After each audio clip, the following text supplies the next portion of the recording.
Check 1 2, check 1 2, check, check, check, check, check, check, check. Check 1 2, check, check, check. Okay, so welcome to the 98% podcast. We hear real stories from real people, and I'm here with Tim Cooley. So, tell us a little bit about you. I am a taxidermist. I own my own business, and I'm. I don't know, kind of really what you want to know about me, but I mean, I do taxidermy. I work out a lot.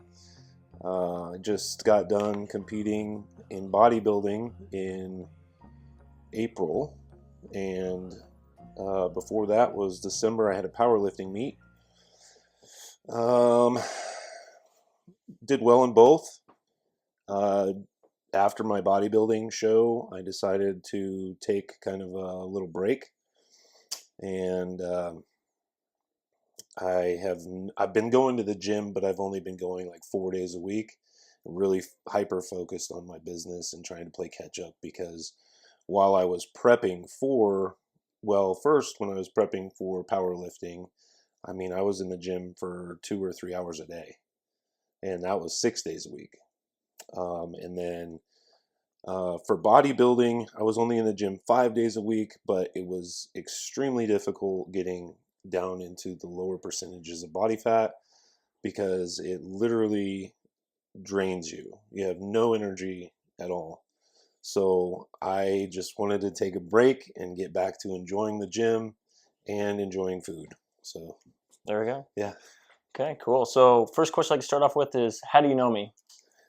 Funny enough, we actually met at Planet Fitness in Ankeny, and I don't exactly remember how that all happened. I think maybe I just approached you and was like, "Hey, man, what's up?" I mean, I remember it pretty vividly, actually. So, yeah, so I was working out. I was benching on the Smith machine because I didn't have the free weighted bench. Yeah. And I remember you walking up to me and say, like, "Hey, you're pretty strong."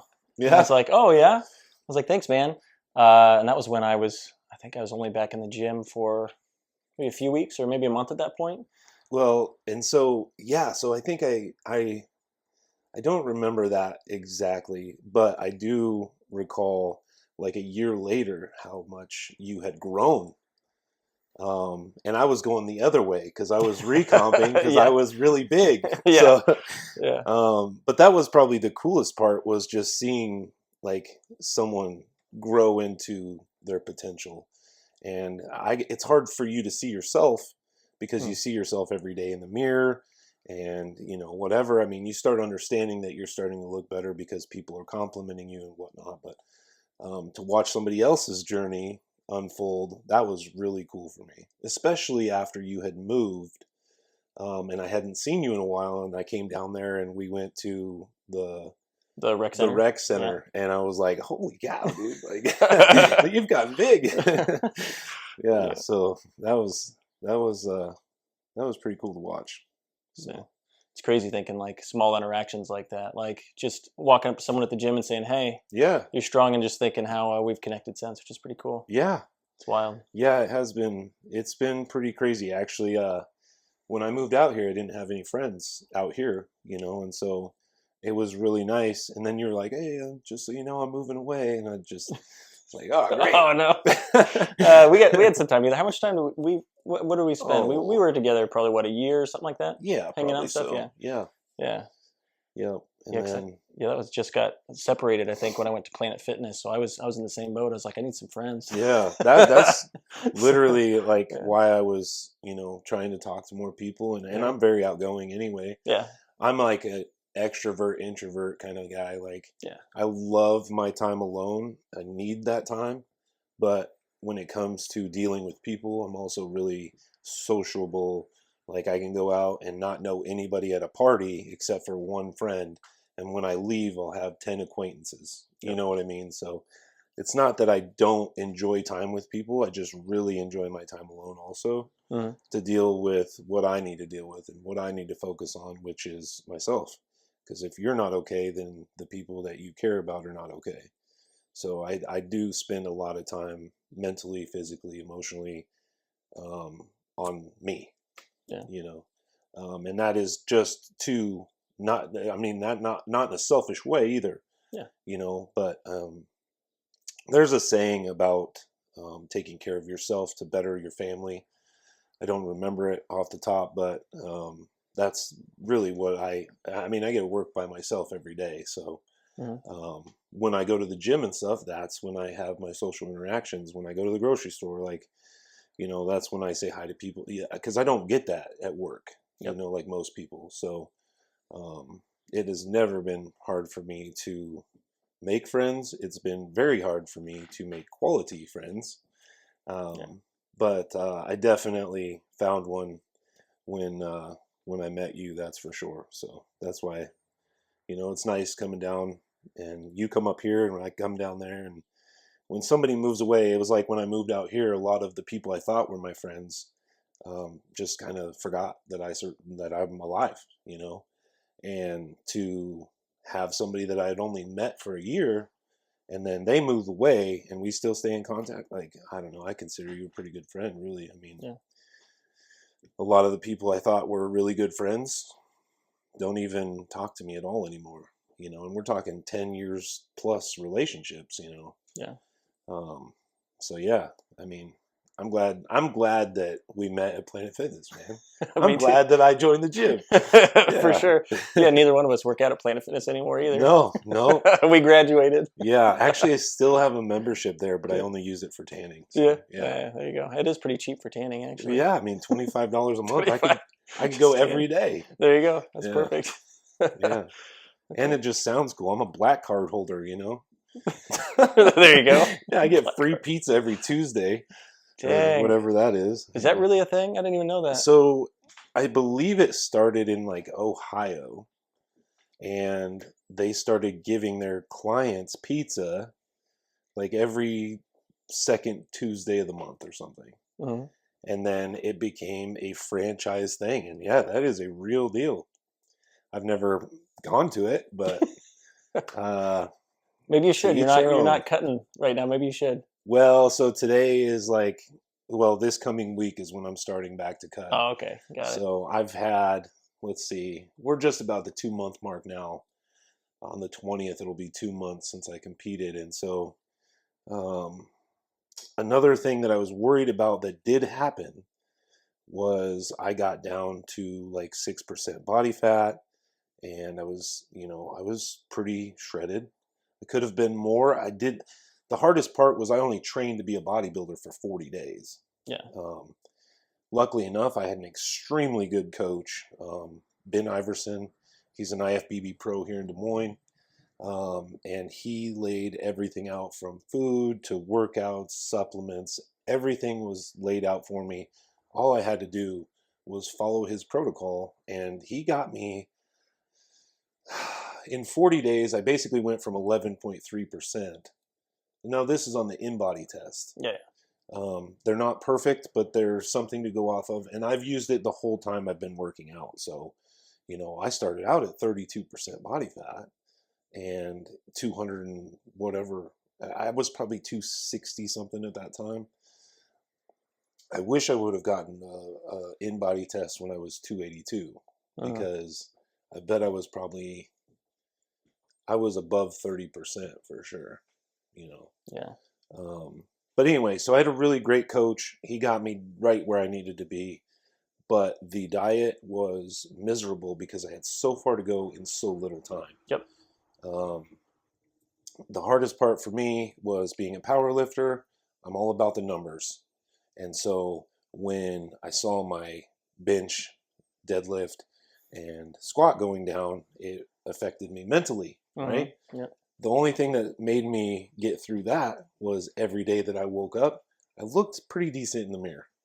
Better than the day before, at least. Yeah. You sent me pics, and I was always like, dang, you're shredded. Yeah, well, and the crazy thing is I think if I would have had another month or two, I think I would have been really dialed.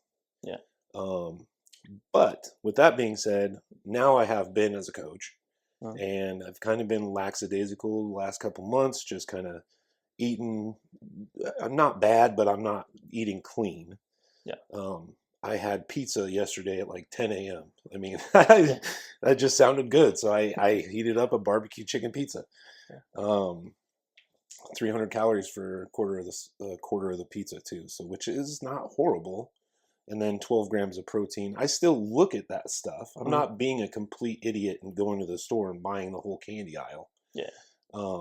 But I have been eating a lot of stuff that I would not have eaten when I was cutting, which is, pastas and any kind of carbs, really. Actually, that was really hard. Have you ever tried to not eat any carbs at all? Yep. It's almost impossible. Almost impossible. It was very difficult for me, especially since in powerlifting, I was eating about 3 pounds of beef and 3 cups of rice a day, plus snacks in between and protein shakes. So my calories were really high, my carbs were really high, but I don't regret how I did that because everything I did in powerlifting got my body built to be decent at bodybuilding. Mm-hmm. One thing that I've noticed is everybody's different, obviously. So one thing that I noticed after talking to the judges at the bodybuilding show is a lot of that has to do with how your body is built. Yep. And it's not all about striations. And of course, they're looking at that stuff. They're looking how lean you got. They're looking at how big you are. But a lot of it is shape. Mm-hmm. We're all shaped completely different. Yeah. And I just literally got lucky and picked my parents correctly to have a decent shape. Yeah. When I'm thin, Yeah. thinner, whatever. Yeah. Leaner, I guess, is probably the best term. No, you're so right about that too. Because mom and my dad, they both did bodybuilding for a bit too, and my mom was really good at it, and my dad, he did okay, but he says that same thing. He said he just doesn't feel like he was built, like as far as shape wise for bodybuilding, like she was. And one thing that they pointed out too was my core. So I have not done a single ab workout since I started working out. Never have, but I have a great set of abs. And it's literally from how I tighten my core to deadlift 600 pounds. So I have not done any core work whatsoever. And, that's probably something I need to work into, is probably doing some more of that, just make it more defined. But I would say your dad probably had the same issue that I had. One of the things they pointed out is my core is really big from, tightening up to lift heavy weight. It's pretty crazy how much breathing affects how much you can lift and how you tighten your core to get an extra couple pounds. When you're lifting 675-pound deadlift, like every pound counts, so being able to brace properly, that's huge. But it really just comes down to consistency, repetition, bracing properly. Just all the little things help you get to your goals, I guess. Cool. Yeah, that's sweet. So what we do on here too is I have a list of questions. I sent you the questions ahead of time, of course. But so what I want to do is, because we're trying to hear real stories from real people, so we're really trying to dial into what it kind of means to be human at a certain aspect too. So as I go through these and share them with you, you can share as much as you want or as little as you want. It's totally up to you. Well, the first question was about 20-minute answers, so. which is good, which is great. So first, the next question. So what was growing up like for you? Growing up for me, well, I got into taxidermy because I was a vivid outdoorsman. Yep. I grew up in Colorado. I spent a lot of time hiking mountains and hunting and fishing. Basically all summer, we were at the lake. We had a little cabin. It was a trailer, really, but we called it the cabin. And we spent a lot of time up there, and I had a really, really loving set of parents. I had an older brother, In 2003, he committed suicide. He was my half brother. So him and I had the same dad, but different moms. Uh-huh. Dad had full custody. So we were together all the time. He was my best friend. He had a drug problem, and I was an athlete, so it was hard for me to understand, especially being really young. But at 17, my dad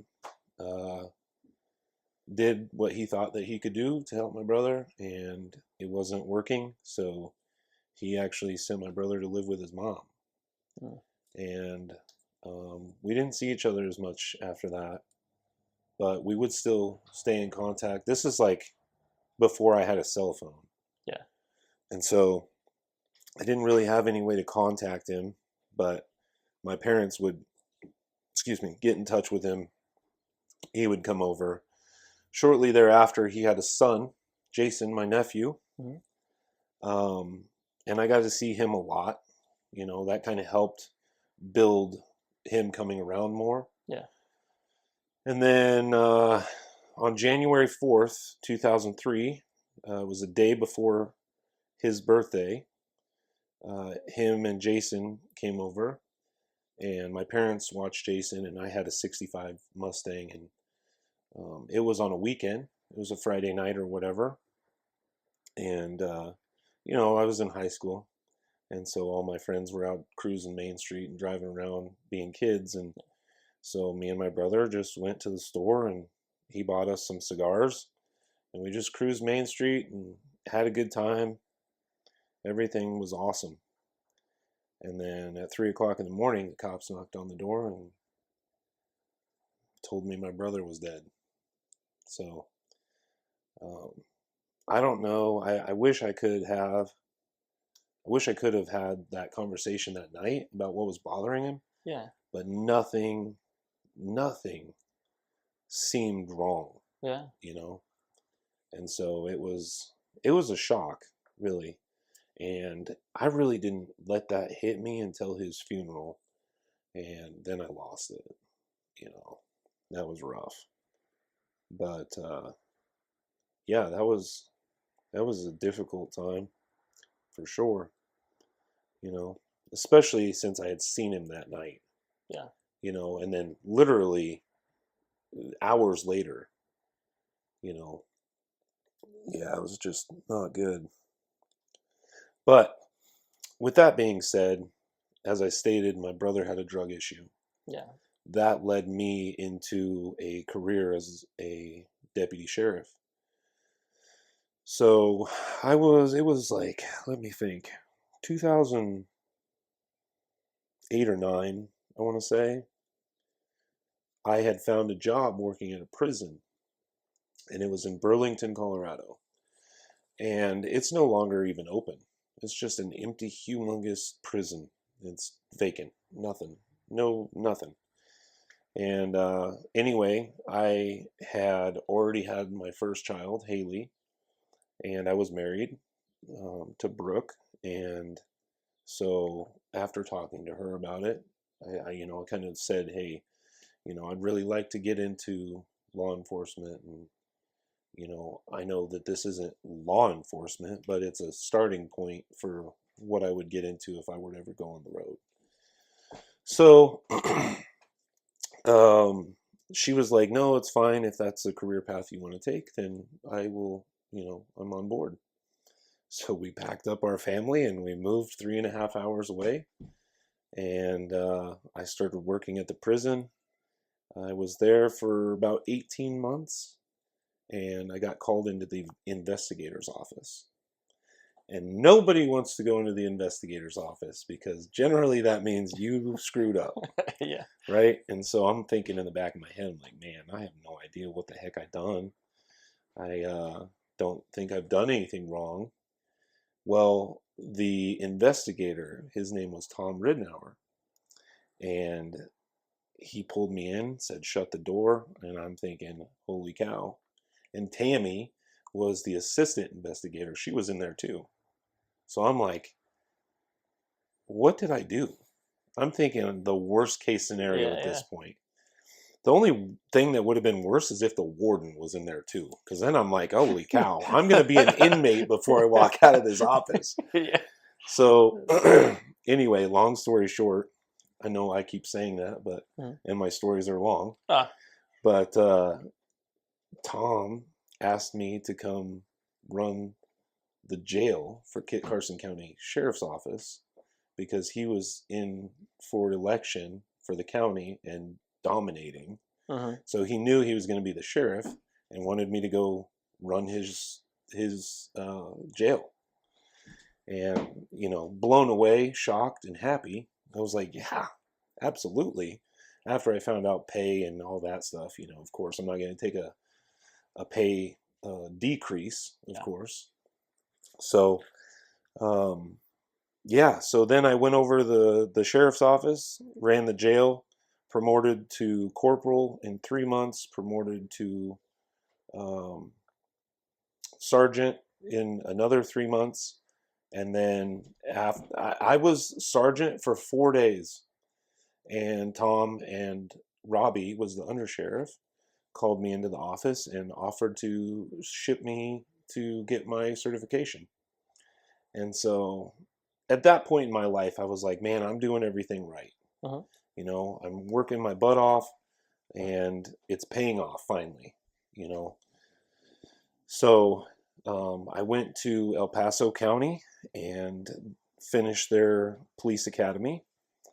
And then I was on the road for Kit Carson County.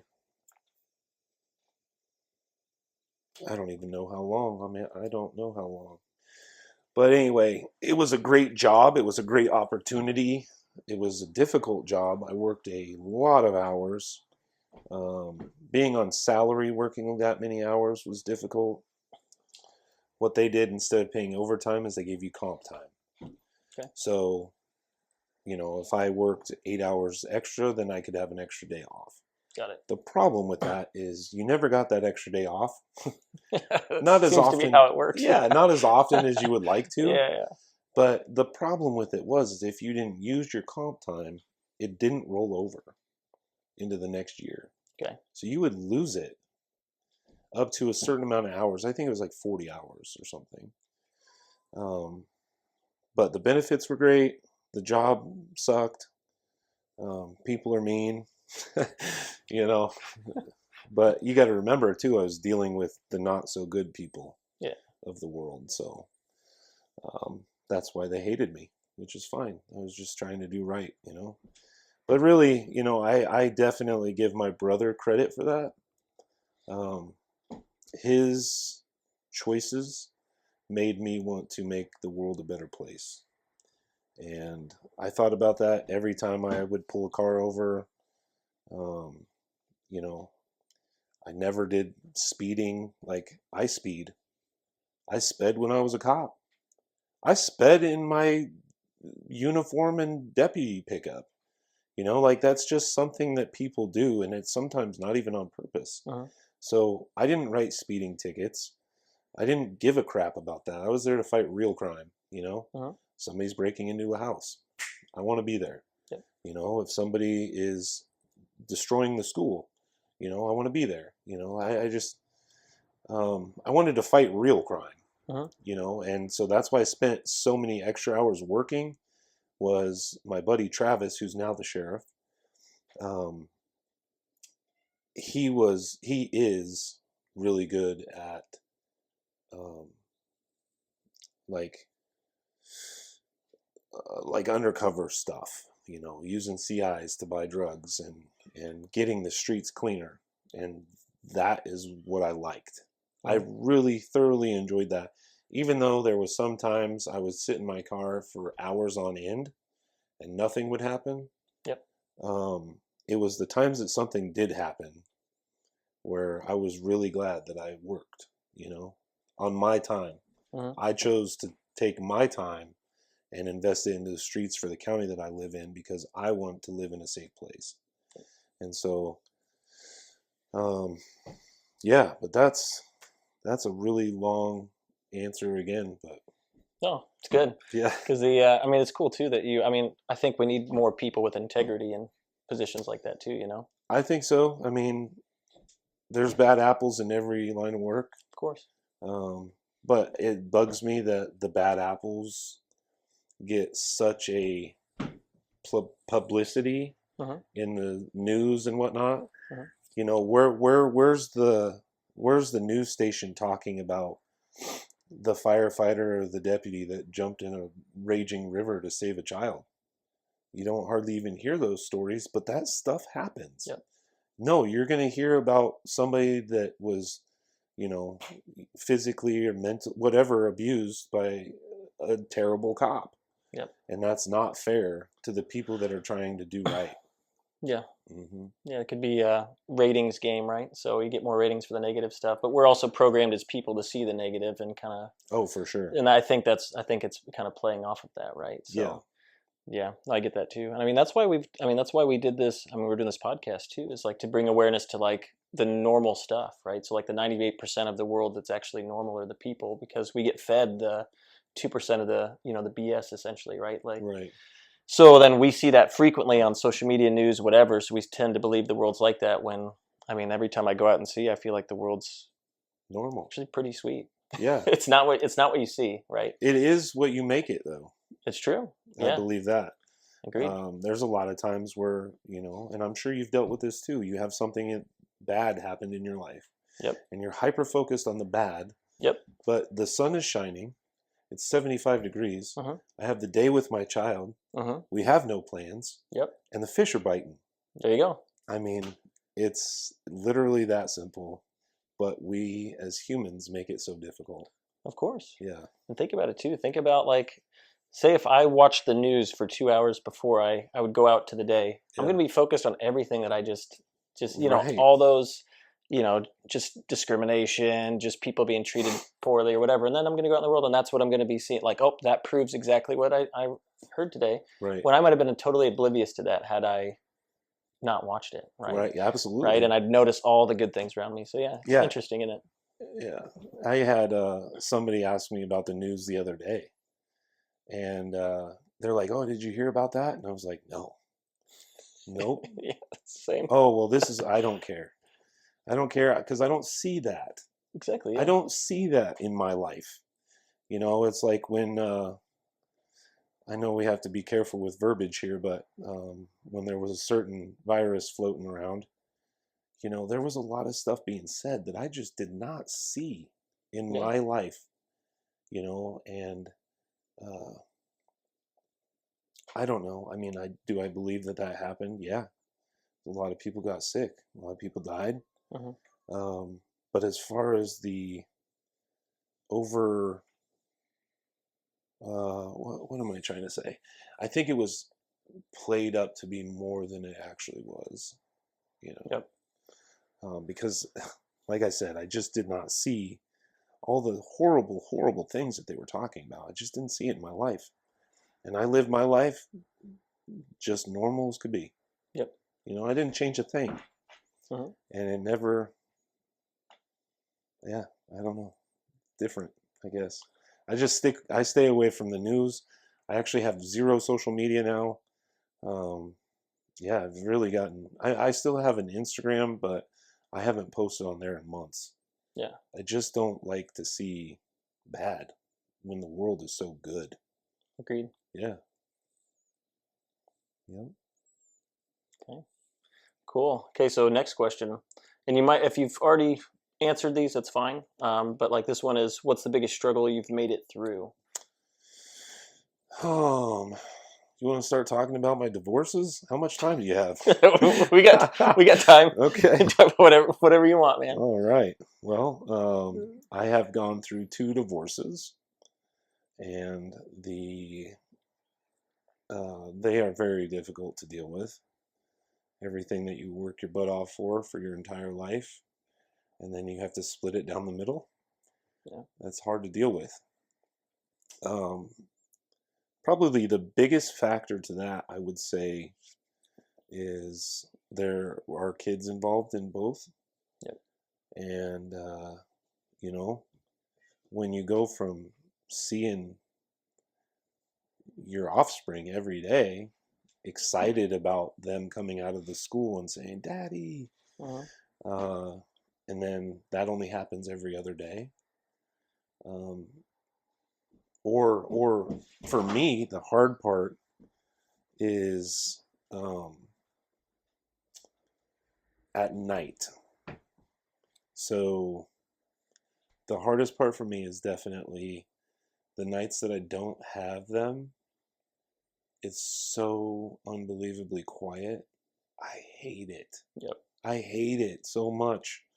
And then they're around and you're like, ugh, oh my gosh, just calm down and go find something to do. And so it's a catch-22, but at the same time, I would rather have crazy with them Uh-huh. than peace without them. You understand what I Agreed. mean? Yeah. It's very difficult. The nights that are quiet are very hard. Especially since the second one is so fresh. And she's 7. Yeah. So at 7 years old, they like to do things. And she's so much fun. But when it's gone, it's like really eerie quiet. Yeah, it gets kind of lonely too. Extremely. That's how I felt. I think that's probably the toughest thing for me too, was just that, going from seeing all the time to then it's like, yeah, you have the weeks, because we do week on, week off, Mm-hmm. and the weeks off, it's like, I don't know what to do. Yeah, yeah, I know. So I got to fill it with time, and it's gotten easier as time is. I mean, it's been probably close to 3 years, so Yeah. It gets easier, but it's still, it's interesting for sure. Yeah. See, and it's been 10 years since my first, and me and the older ones have pretty much a schedule, I would say. Mm-hmm. It's not perfect, but it's scheduled. Yeah. So I talk to them FaceTime a lot, and they're here when they can be, but the distance, is a big factor. And then with the newest one is not as difficult because I still get to see her every day. Yeah. But that's about to change as soon as our house sells, and it definitely will not be the same because I'll go back to the every other day or every other week, like you had said. Uh-huh. And yeah, I'm pretty much just dreading the quietness. But yeah. That's just life, I mean, it's unfortunate. Nobody wants that, but under certain circumstances, I mean, sometimes divorce is the best answer. I mean, you got to think about what's in the best interest of my children. I mean, I've talked to people that are just married, miserable, and stay together because of their kids. Mm-hmm. Well, if you're unhappy and your partner's unhappy, your children are unhappy. And if that is true, then maybe it is time to let go. And, I mean, I'll be 100% honest. When I separated from my most recent ex, I even told her, like, I feel like a better dad. And I feel like a better dad because I am 100% invested in her when I have her. Yep. And there are no distractions. Mm-hmm. There are no influences, good or bad. Yep.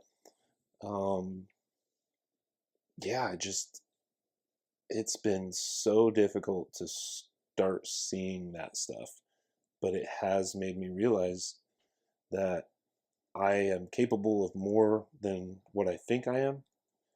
And so, not that I ever felt like I was a bad dad. Yeah. Or anything like that, but when I had a partner and I had extra work to get done, I would get my extra work done because I know my kid is okay.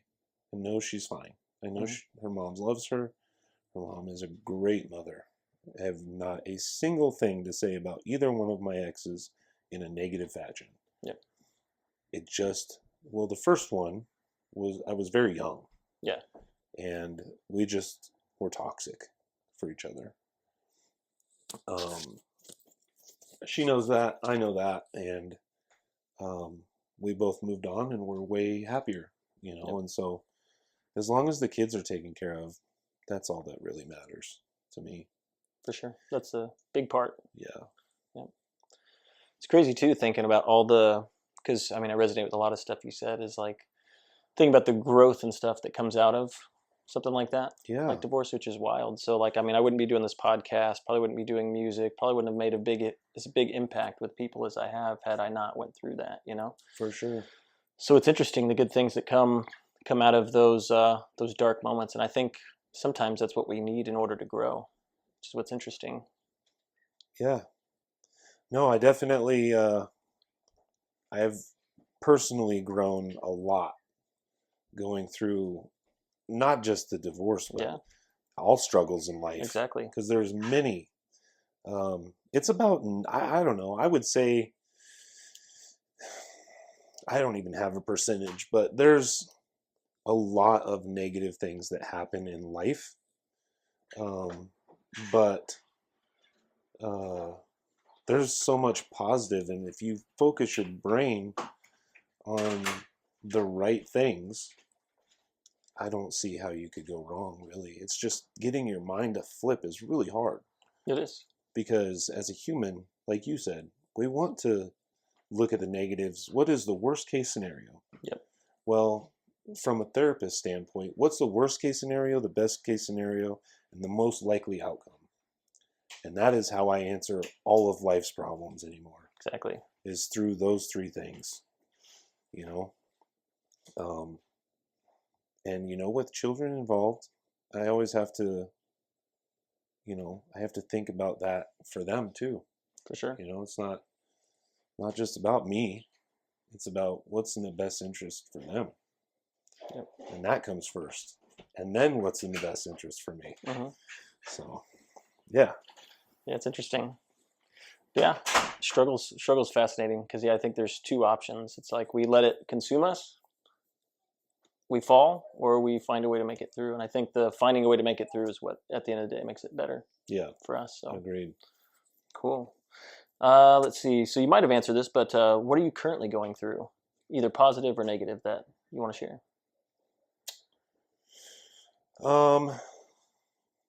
I feel like I kind of answered that one. Okay. I may come back to that. Okay, cool.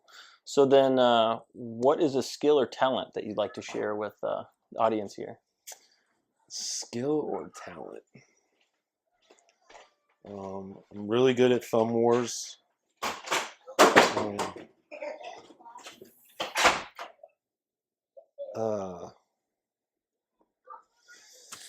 Skill or talent? Yep. I would say probably my profession. Mm-hmm. There's not very many people that can do it, and there's certainly not very many people that are good at it. Okay. What's your profession, just for the people here? I do taxidermy. Okay, cool. I used to do everything when I had my business in Colorado, but now I am just focused on birds because that's what I enjoy to do. I'm a 2-time national champion. I've won countless amounts of masters best of category. I've also won that with whitetail fish and small mammals. But like I said, I just like doing birds. If I was going to do anything else, it would be cats. I don't know if you know much about it, but cats they have a certain look to their face. Canines are the same way, really. But it's very, very, very difficult to replicate the look of a good cat. Okay. If you don't get the cat face right, it doesn't even matter if it has a body. Because the rest of it doesn't matter. Anybody could take a blow dryer and fluff up hair. Yeah. Right? Yeah. So in my personal opinion, if you can get the head, the ears, the eyes, the nose, the lips, all that skin aligned on the head, and the paws, because they have retractable claws, a lot of people don't know how that works. So I would say that would be my other option would be cats. Mountain lions, bobcats, so forth. Okay. Yeah, I remember sending you pictures of the really bad taxidermy jobs. Yeah. Yeah, man. I mean, there's some pretty horrible stuff out there. There is no doubt. There's some that have to be jokes. Like there's no way it's real. Some of those I say, there's no way. Oh, they're just so bad. But But yeah, I mean, that's the problem with this industry is, you find somebody like that doesn't do a very good job. Well, guess what? They're going to charge about a quarter to half yep, of what somebody that knows what they're doing charges. yep, Very good friend of mine lives here in town. He's the most expensive I know. He's almost $800 for a duck. hmm But when he gets it mounted, it looks like a live duck standing there. yep, And for me, I would rather pay the $800 versus the $200 and have one versus four, but have it look good forever. yep, You get a $200 duck. I mean, there's chances it'll fall apart, bleed grease. I mean, yeah, it is still a carcass, right? yeah, It's only the skin, yeah. but the skin has fat on it, and if it's not properly processed, you're going to end up with problems down the line. So, For sure. And you told me once why you did such a good job, which I'm sure a lot of it's because you just want to do a good job at whatever you do. But I think one time you told me that you wanted to pay respect to the living creature, essentially. yeah, Is that right? that is correct. So, like I said, when I grew up, I was hunting and fishing and blah blah blah a lot. Mhm. But the biggest part, as far as taxidermy goes, is something died, and I want to make sure that I give that animal the proper respect, and make sure that I do it justice. Mhm. It's already gone. Yep. The life has been taken. So the best I can do is show my respects by trying to recreate its life in a pose that will last forever. Mhm. I don't even hunt anymore. I used to hunt a lot, but anymore, the passion in me for doing a good job and trying to make these things look alive, I couldn't pull the trigger. I went deer hunting. It was a very expensive um, guided hunt in Illinois, and I mean there was 10 guys in camp or whatever. I only knew one, but there was 10 guys total in camp. And instead of going out and shooting my deer, I took my big camera and I took a ton of pictures of these deer Mhm. that were 50 yards or less away from me. Mhm. All of which I could have shot, but I thought it was cooler to take reference pictures. Well, I go back to camp and I'm all excited about these cool pictures I took, and I'm getting eaten alive. But all these hunters, well, why didn't you shoot that one? Well, you got a doe tag. Why didn't you shoot one of those? And it's like, it's not about killing. Like, they're all about numbers. Yeah. And the only numbers I care about are on my bench press. Like, Yeah. as far as like shooting stuff and whatnot, I could care less. Like, Yeah. it is cooler for me to watch these animals that have no idea that I'm here. And I'm taking zoom up pictures of their nose and their eyes. And Mhm. I mean, that is cooler to me than shooting one. It's not like I can't afford to go get a burger. Yep. You know what I mean? So for me, I don't have to kill to survive. I'm killing to kill, you know? And the problem I have with people that hunt is it's all about the trophy game. You know what I mean? Yep. The guy that shoots the biggest deer, um, gets the biggest accolade or whatever. Mhm. And I think that's asinine. I think if you can afford to go to the store and buy beef, Mhm. it tastes better. Uh, I mean, it is expensive, but so is a $5,500 deer. If I would have shot a deer, I mean, still had to pay, but um, the experience for me, having those deer right underneath me, not knowing I was there taking super cool pictures, that was a $5,500 experience for me. Yeah. For them, if they don't fill their tag, they're bummed and crying all the way home. I had a wonderful week and I didn't shoot a thing, Yeah. you know. So I don't know. I guess that just also goes into the mentality of it too. You know, I just have nothing to prove to anybody. And just because you bought a deer tag and I bought a deer tag, and you want to fill yours real bad, that does not mean that I have to. Mhm. You know, Yep. I very much live life on my terms, and I've lived the longest portion of my life trying to be a people pleaser. Well, the only person that you let down trying to please everybody is yourself. Yep. So I don't do that anymore. I don't get walked on. If I have an issue with somebody, I'll if I had an issue with you, I'm not going to be a jerk, Mhm. but I'm going to say, hey, Ricky, you know, I'm coming down in a week. Are you going to be available? We'll sit down and talk like men.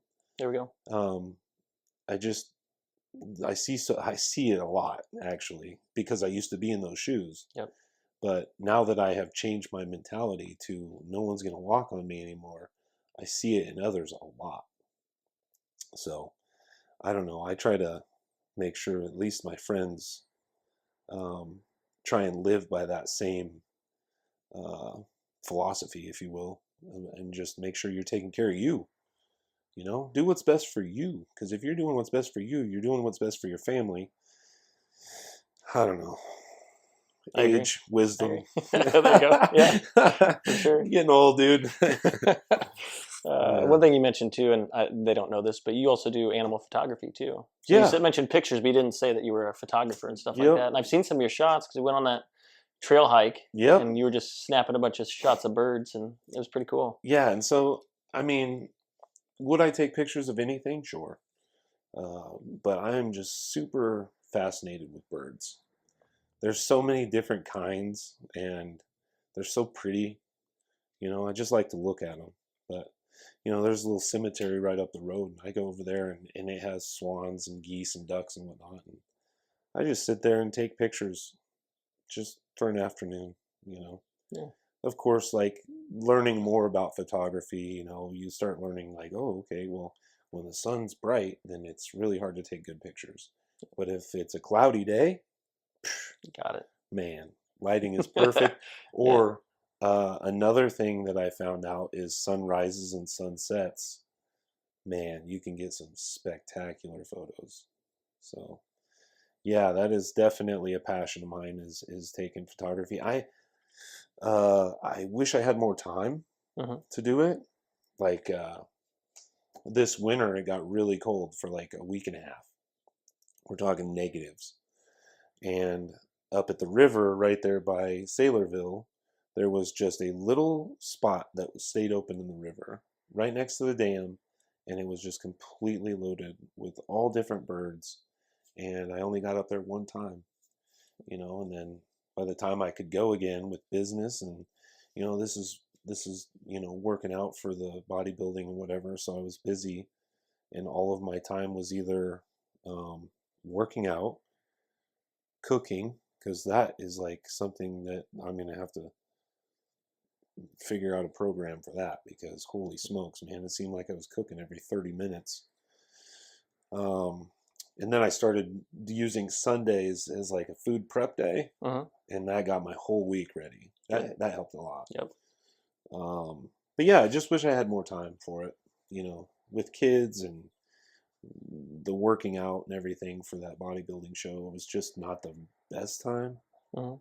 But um, yeah, I do thoroughly enjoy it. I just need to do it more. For sure. Yeah. Sounds like a peaceful little thing Oh, too. yeah. Well, and I like getting out. Yeah. You know, so if I can get out and walk around and do a little hike, yeah, that's what does it for me. That's my peace Yeah. for sure. So then, what's something you're learning about currently? Do you want to teach us? Um, Currently learning. Hmm. Oh, well, I started painting. Did you? Yeah. Okay. Yeah. So, um, with taxidermy, I have to do a lot of airbrushing. Uh huh.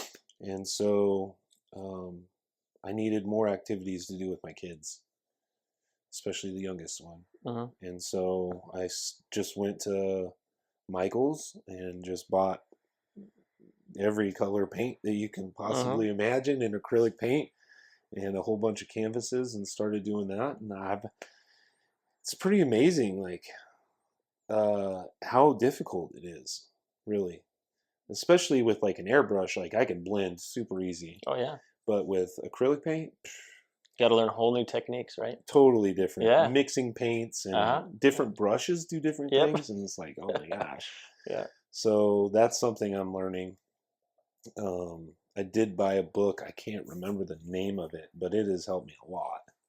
As far as, okay, this is what shade I want to do, and this is what brush I need to do such thing. Mm-hmm.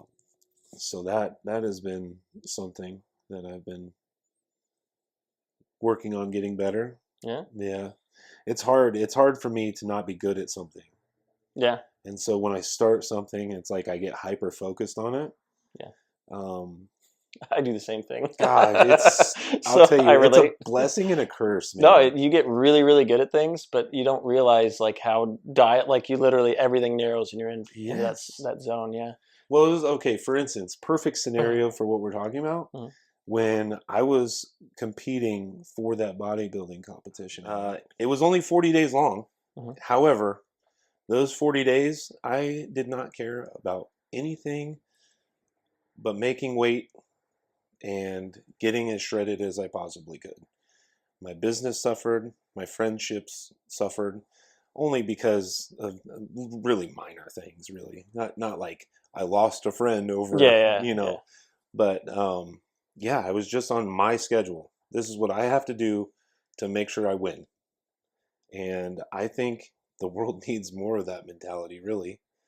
But I also feel like I take it too far sometimes. You know, just because you have a competition coming up Yeah. doesn't mean that you get to not feed your kid today. You know what I mean? Like that's probably super excessive, but Yeah. you know what I'm saying. For sure.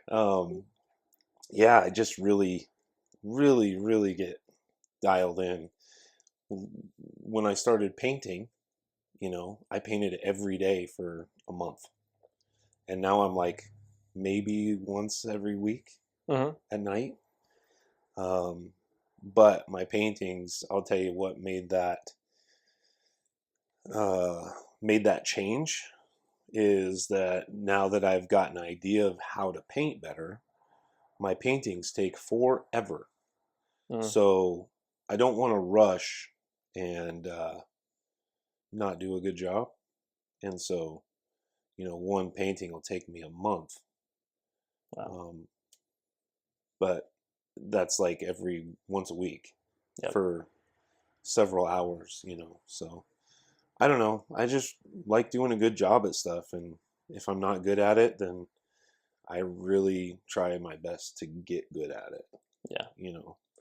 Yeah, I feel the same way. And then I don't know if you get like this, but I get really wanting to finish things. Like so for instance, like sometimes I have a hard time enjoying the journey when I'm focused on kind of like finishing the process or whatever I'm working on. So like I did the same thing. It's funny, my ex used to get on to me all the time about painting stuff. I'd be painting miniatures or something random and just be like, you don't really listen when you're doing that. I'm doing my best, and I'll just be like dialed in here, just painting some stuff. And but then it'd be funny because then I'd finally get away from it, but I wouldn't eat food. I'd just be so focused on whatever I'm doing. And then, when I go to sleep, if I can't sleep, I'm thinking about how I'm going to paint the next one tomorrow, what techniques I'm going to do. But it's funny because it only lasts for a bit because I want it to, like, I get excited about it. I get really obsessive. I want to get it finished. And then once it's finished, I'm kind of like, now what? Okay. I can 100% relate to that with this past competition that I did. Yeah.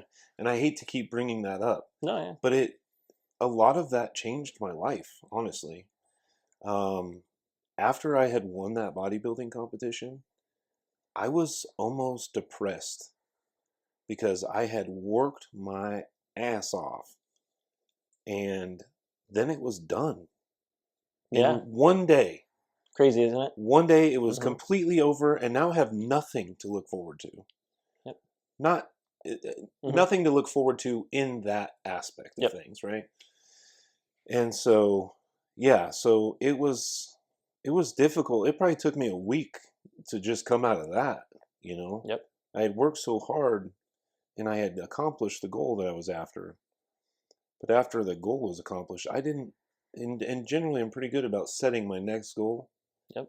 I didn't do that. And so when I came out of that competition, I was like, well, what's next? You know, I talked to my coach, Ben Iverson, about competing at nationals, and his idea was to do one more bodybuilding show, and it's here in Des Moines in November. And so now I know when the show's going to be. Yep.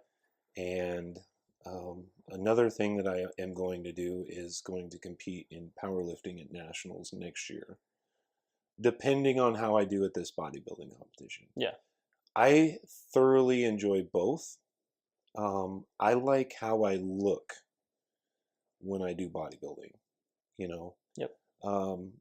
I started saying this earlier and I kind of got off topic because of something else that popped into my brain, and that's just how my brain operates. But when I got down to 6%, I was finally satisfied with how I looked in the mirror. And I have never had that. Well, I'm up, you know, I'm up several pounds since then. And I can see the difference in the mirror. You know, like I'm 229 and I weighed 217 the day before my competition. And so just those 12 pounds, I can see the difference in the mirror. And I knew this was something, as a person that used to be obese, was going to struggle with is, you know, we're doing good, we're doing good, we're doing good, we're doing good, we're doing good. And losing weight, getting stronger, looking better in the mirror, like everything that I did up until that bodybuilding competition was all positive.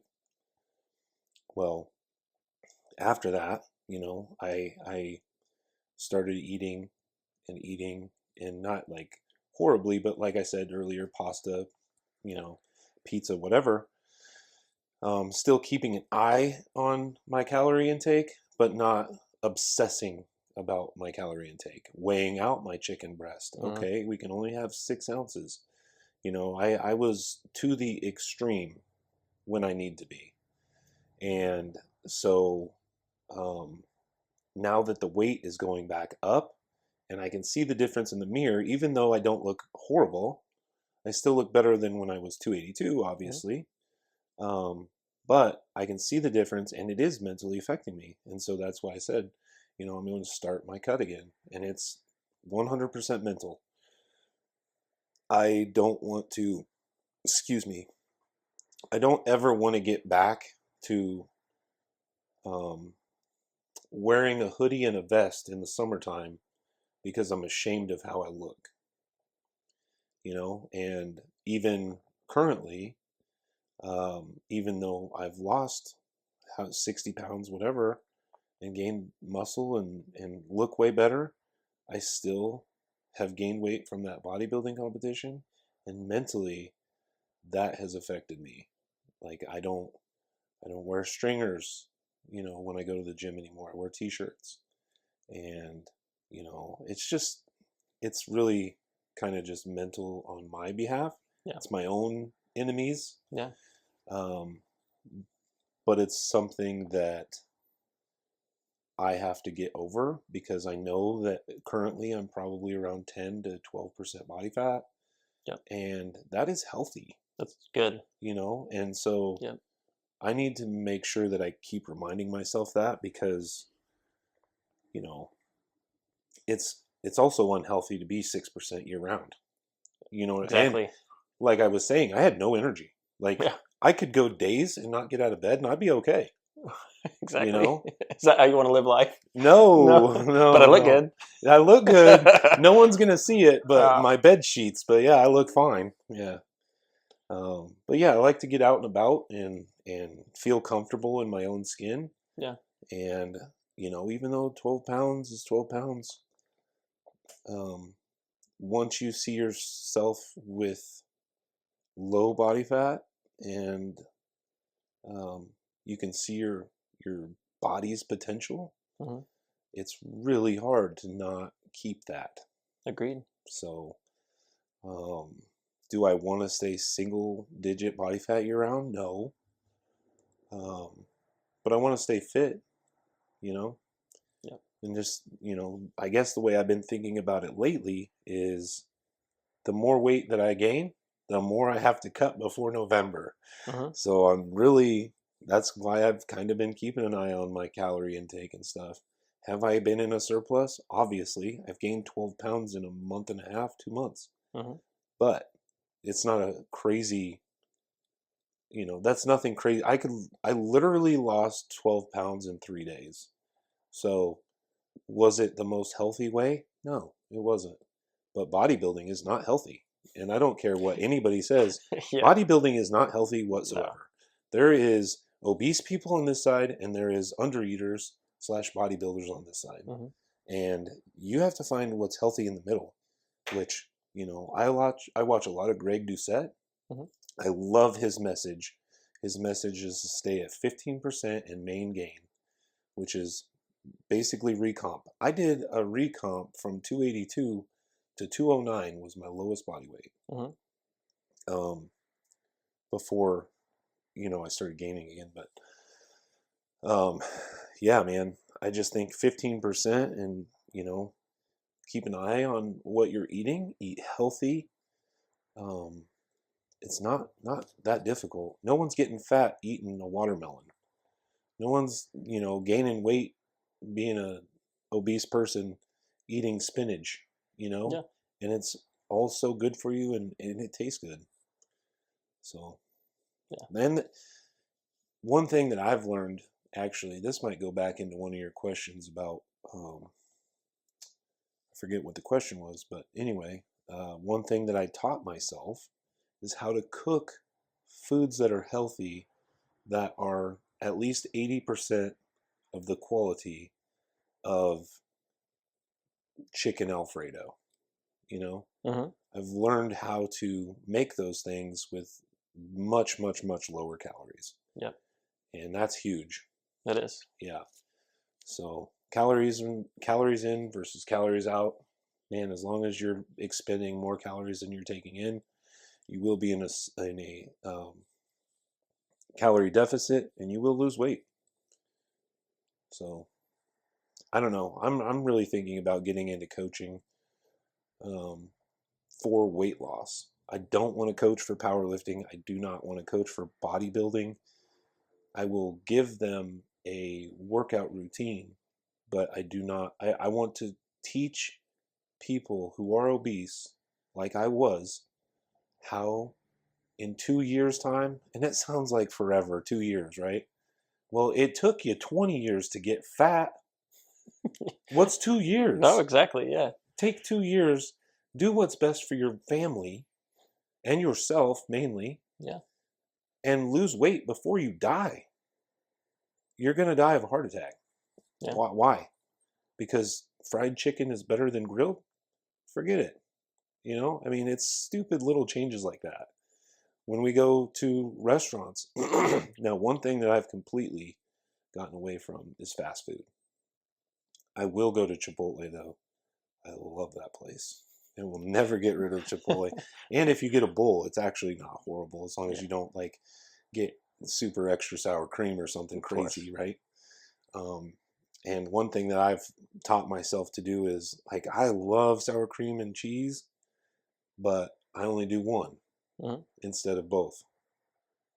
There's a couple hundred calories in a dollop of sour cream. You know what I mean? But those 200 calories at the end of the day, that might be where my surplus went. Agreed. Instead of maintaining or in a deficit. So I really just try to keep those things in mind, But people don't realize it's small decisions over a long period of time that make the difference. Right. And I think that's like Ozempics and all these drugs that they're coming out with now. I think that is for the people that don't want to take the time. It's true. We want everything fast, right? Like that's how we're programmed right now. And people don't realize it's long term and it's consistency. And you can do almost anything that you can accomplish almost anything you want with that. Yeah. Think about, 20 years ago or whatever, when they had internet dial tone or whatever. Yeah. Our parents are the most patient humans on the planet, because if you think for 2 seconds, I'm going to wait 10 minutes for the internet to pull up, you're insane. I wouldn't do it. Yeah. I wouldn't do it. Matter of fact, when my phone runs slow, I'm frustrated. Yeah. When I can't get it to pull up something, I'm pissed. Yeah. And it's like, Yeah, wow, when we're we were so younger, spoiled. right? We could sit through 5 minutes of commercials, but now if our phone buffers, we get upset about it. Yeah, yeah. What's that all Or about? you're watching a YouTube ad or Oh, the something. YouTube ad, yeah, Yeah, that drives people crazy. It's like 15 seconds, right? yeah. You just cannot wait until that skip button pops up. Yeah, we get programmed, but I think that's at a detriment to us. I think being able to slow down, Yeah. I think is a big key, and yeah, with anything, yeah, it's long term. And Mhm. then, because I mean, I've said this before, is like I'm not training for anything, of course. So everything that I'm doing is I'm trying to make healthy habits and processes that can last. Like, am I going to be able to keep up what I'm doing now for 20 or 30 years? Yeah, right. Now, Yeah. could I keep 6% body fat up for 15 to 20 years? No. So I'm not going You'd to do be it. miserable. Exactly. So I'm not going to do it. Now, would I for a competition or some specific thing? Absolutely. But I Yeah. think that's the thing is I don't think people realize, yeah, to your point, right? You can't walk around at 6% body fat all the time. And people who do probably aren't really happy No, otherwise, no. right? Actually, they did a study, and I can't remember. I heard this on Andrew Huberman podcast. But most people that go to the gym are dealing with something. Uh-huh. But isn't everybody in the world dealing with something? Of course. Those 2 hours a day, those are my hours.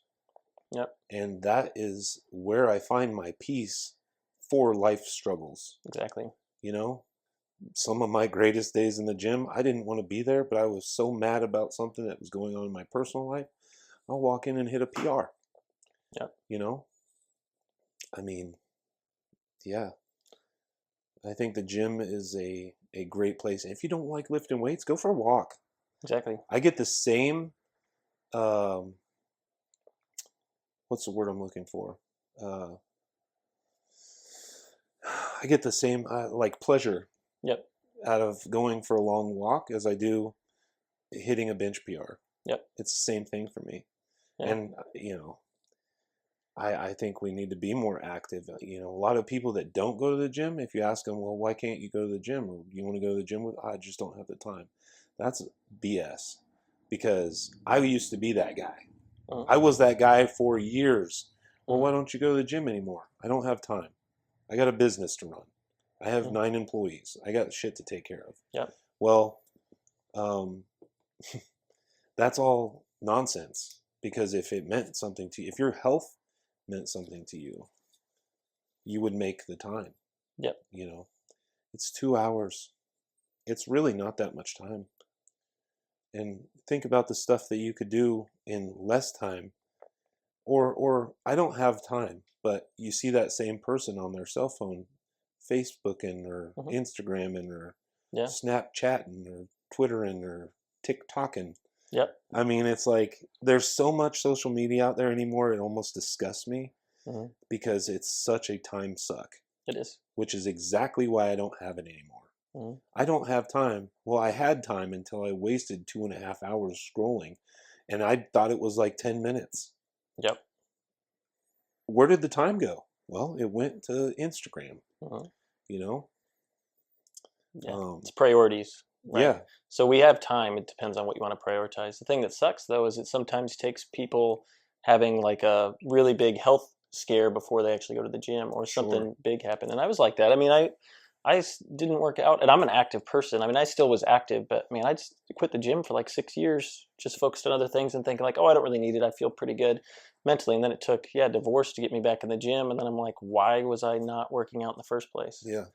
It's crazy. But, Mm-hmm. and you mentioned something earlier, is walking versus working out, right? And you can still get benefit from it. And why people should be active, right, is because we also have emotional responses like, frustration, anger, stress, anxiety. Those are all emotions that need movement, Sure.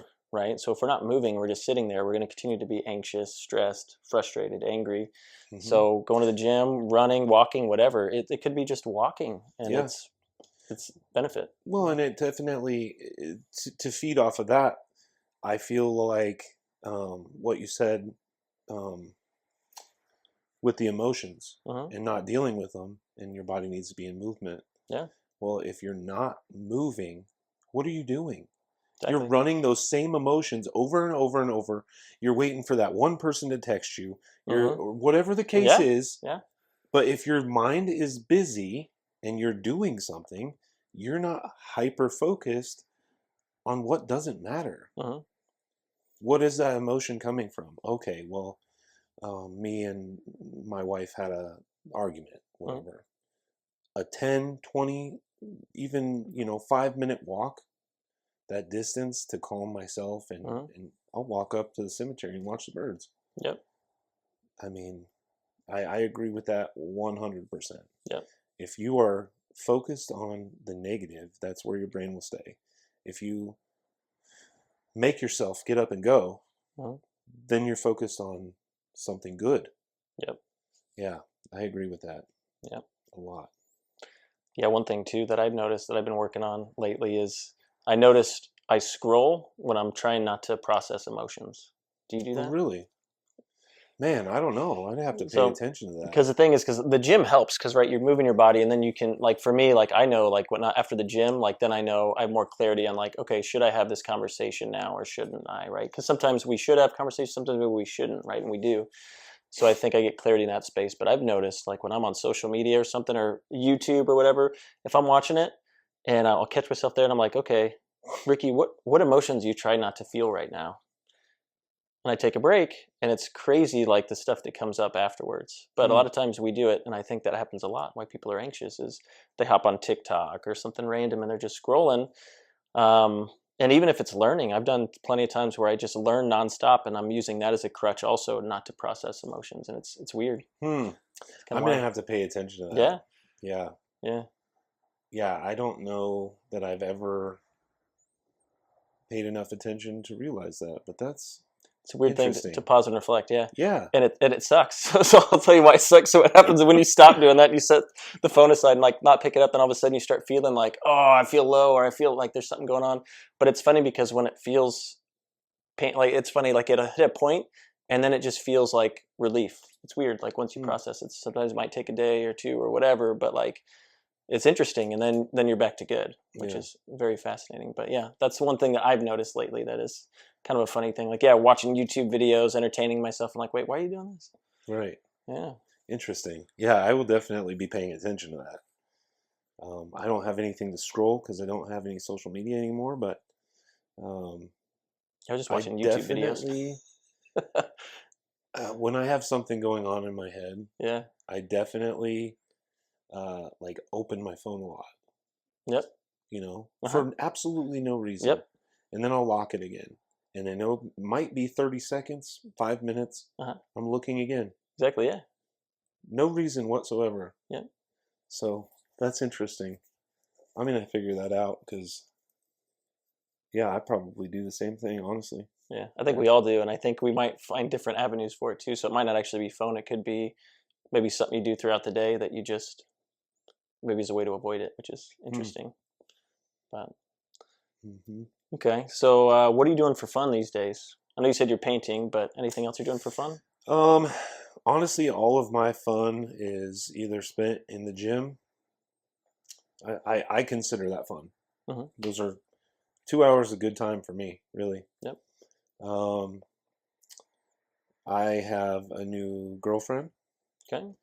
and she's incredible. Okay. And I still haven't met her yet. Yeah, well, the day is young. Okay. The day Cool. is young. Okay. Cool. So she might be heading out to a party today, but um, a graduation party. So I don't know if she'll still be in town, but if she is, Mm, I'd love for you to meet her. cool. So I've been spending a lot of time with her. I introduced her to my daughter, Okay. and so that has been awesome. She's really good with her. And then all of my other fun times, dude, are really just me and Avery, you know, doing what kids want to do. Yeah. Yep. Yeah, I go to the park a lot. I go to the park a Yeah. lot. And Yeah. I've gotten really good at monkey bars. So, Good. yeah. Yep. Good. And then she makes fun of me when I do pull-ups. So, she doesn't like that so much. Really? No, no. She's like, Dad, that's not what it's for. I'm like, sorry. I do the same thing. When I lived here, we had that jungle gym right outside in our backyard, and yeah, I'd be doing workouts on it. Yeah. Well, I mean, the kids can have a great time and stuff, but when I'm at the park, I'm, you know, that's probably one of my moments where if she's playing with another kid or whatever, I sit down and I'm checking my phone every 5 minutes for no reason, but she doesn't need me. She's having a good time. I know she's having fun with her friends. And so I just sit on the park bench and watch and stuff, but it literally is one of those times where I'm always checking my phone for nothing. Yep. So that might be one of those times where I figure out what I'm dealing with. Yeah. Yeah. It's hard. It is hard. It's hard. Yeah. But okay. It's difficult to find your own flaws for sure. It is, yeah. But you called it earlier. It's funny how you can notice things in other people, though. Sure. But what's funny is I've heard too that the things that you find as flaws in other people are sometimes things that you find about yourself. So absolutely. Because they say people are a mirror for ourselves. Mm-hmm. So if things are bothering you, it's actually probably something that actually bothers you about yourself. Yeah. It's interesting. That is crazy, but I can see that 100%. Yeah. Okay. So we talked a lot about your story and all this stuff like that. But one thing I really like to do is I like to kind of put it all together and think about this. So like if you had a book about your story, the stuff that you shared, or just your story in general, what would the title be? That's super easy. If I had a book, it would be called How to Adapt and Overcome. Or Adapt and Overcome. Adapt and overcome? Yeah. Okay. I mean, I feel like that's life. Yeah. Life has more struggles than it has like greatness, in my opinion. But as we stated earlier, it is what you make it. Yeah. So, I think every day you have to adapt and overcome. Yeah. And then the good days are better. We wouldn't have good days if we didn't have bad days. That's correct. Yeah, it would just be the same. Yeah. It's boring. Exactly, right? So you could say my life is like super exciting. Hey, there you go. There you go. Yeah, I think it's all about balance. That's what I've noticed. I feel like it's the balance of the good and bad, because they both play pivotal roles in our lives, and yeah. For all of my major negative life experiences, it has made me stronger. Yep. Better. Mm-hmm. A better dad. Yep. A better man. Mm-hmm. More masculine. Yep. So I thank God, or whoever you want to thank, for every trial, and I look forward to the next one because I'm going to knock it out of the park like I have the rest of them. There you go. Yeah. Some of them are easier than others. Oh, of course. That's just life. Yeah, it's like the harder the struggle, the bigger the growth. Correct. Yeah. 100%. I agree. Yeah. Okay, so Adapt and Overcome would be your book title, huh? I think so. Okay, yeah. Cool. I like that. Okay, so now, what do you want to share with the audience? So, like, one, where can they find you? This is kind of like your point to be able to market, like, whatever you're doing, whether it's your taxidermy business, powerlifting, whatever that is. So, what would you like to share? So, I do still have an Instagram page. Okay. It is at 40-year-old powerlifter. And no, I'm not 40, but there was a reason for that. My reasoning for that was when I started my Instagram page a couple years ago, it was a page that I had made basically just to follow my journey of weight loss and getting strong and whatever. And so my goal that whole time was to be as strong as I could possibly be at 40 years old. I was 36 when I made that. Yep. They gave me 4 years, which is a super long time, but in the, they say you don't even reach your potential in the first 10 years. Now I'd worked out and, went to college and played baseball, whatever, high school. But like you, I took a huge long break. Yep. So, getting back into it, I was obese and I basically just was excited to share all the stuff that I had learned and kind of give that back, And that's why I said I would like to be a coach, but not for powerlifting, not for bodybuilding, but I want to teach people that are obese or don't like the way that they look in the mirror. I want to show them how easy it is, because I thought it was super hard too. but you can make delicious foods with half the calories, and it will make you happier to go on a 15-minute walk. You know, your life will be better because you took that 15 minutes, leave your cell phone at home, and go for the walk. Listen to the birds. I sit out on the back porch sometimes and I just listen. And I think that with technology and everything else, that humans have lost that. You know, you take average Joe and drop him in the woods and say, "Here, go survive." Most of them are going to die. Yeah. How am I going to get saved? I don't have a cell phone. Yeah. So for me, I want to help people because it's not as hard as we make it.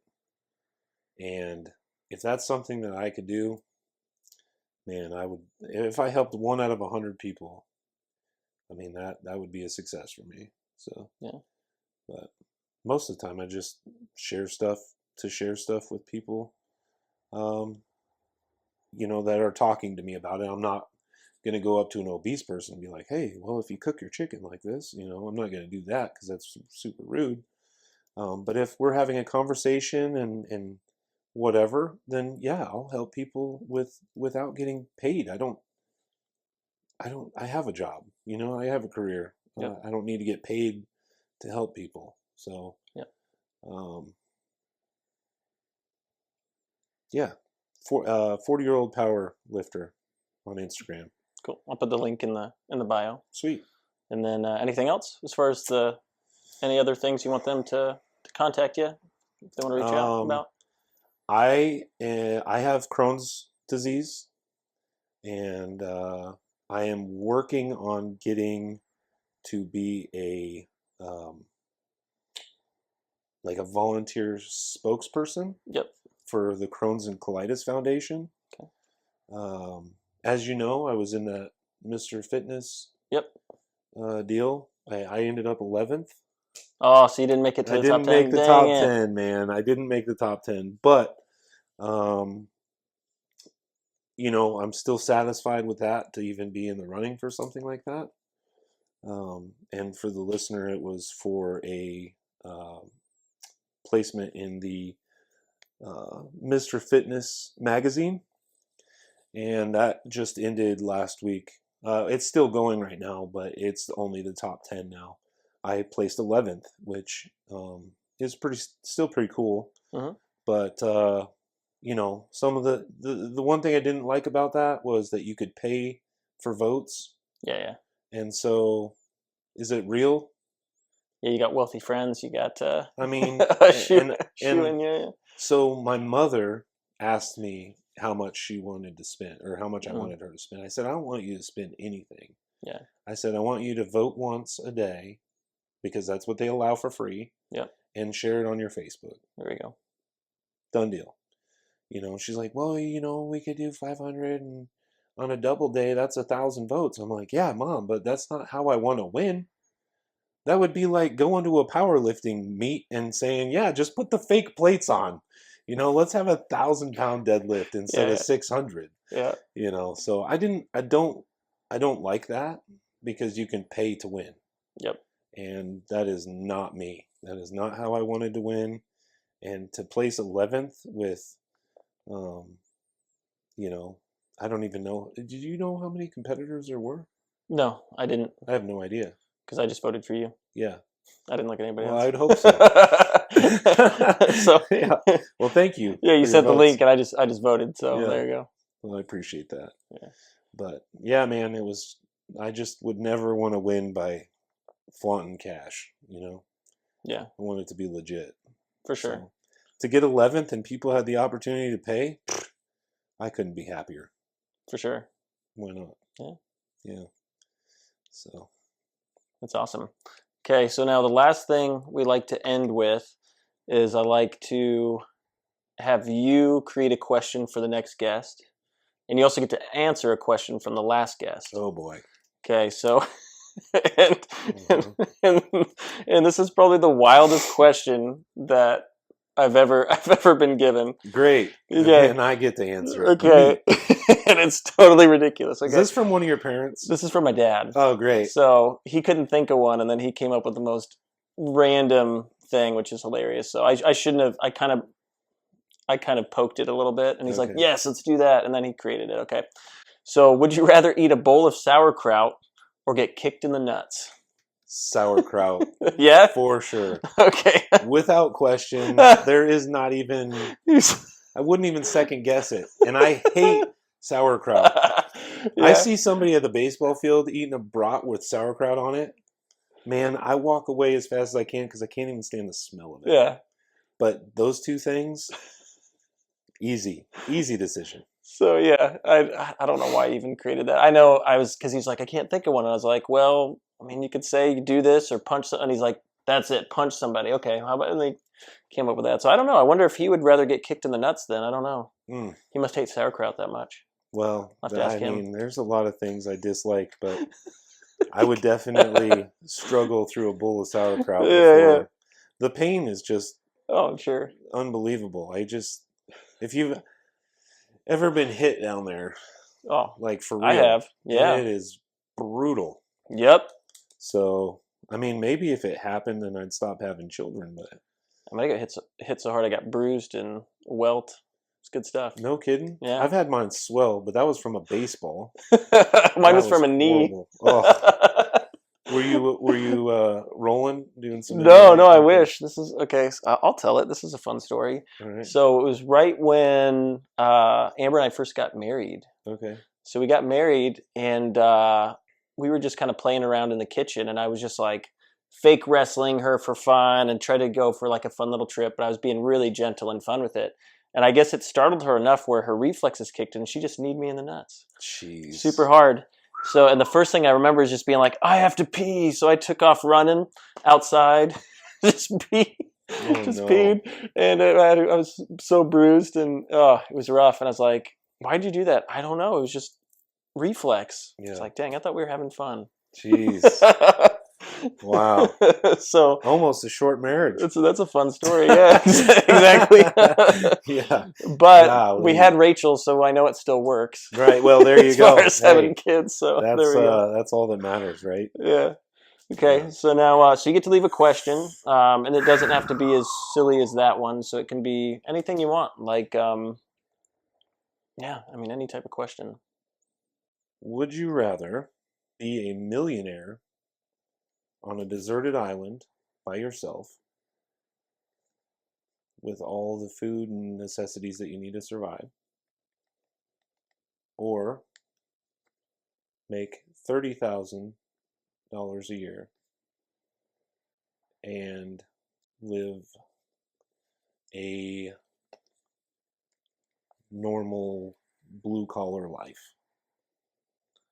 Okay, so just to repeat it. So would you rather be a millionaire on a deserted island with everything you need to survive, or make $30,000 a year to live a normal blue-collar life? Yeah. Yeah. I mean, I don't know.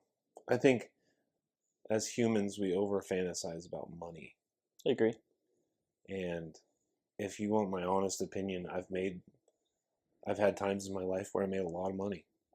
And they were the most miserable years of my life. Yeah. And I make way, way, way less than that now. Uh-huh. But I have time for my family, my kids, the gym. I cook dinner every night for my family. Like, mainly because I like to cook because, like if you go to your aunt's for dinner or something, most likely not going to be like on a diet plan.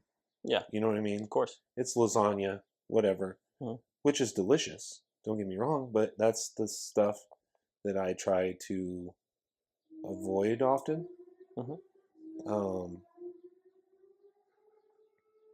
I don't have any idea why those are going off. Must be a test. I'll tell you what, those things go off so often. I can't even tell you. But no, I like to cook because then I'm in control of what's going into my mouth. Yeah. but also I make the food good so that my family will still eat it, because you know what it's like to try and feed a little one. They're picky. Yep. Yeah. So I have to make sure that it tastes good, and that a little kid's gonna like it too. Um, but yeah, I like to make time for that, and I enjoy cooking. So Good. yeah, Cool. Well, thank you, Tim. So this was a sweet interview. I'm sure we'll do something again. for sure. But yeah, appreciate you being on the 98% podcast. I'm proud and happy to be here. So thank you very much for the opportunity. Okay. All right, man. Cool. Thank you.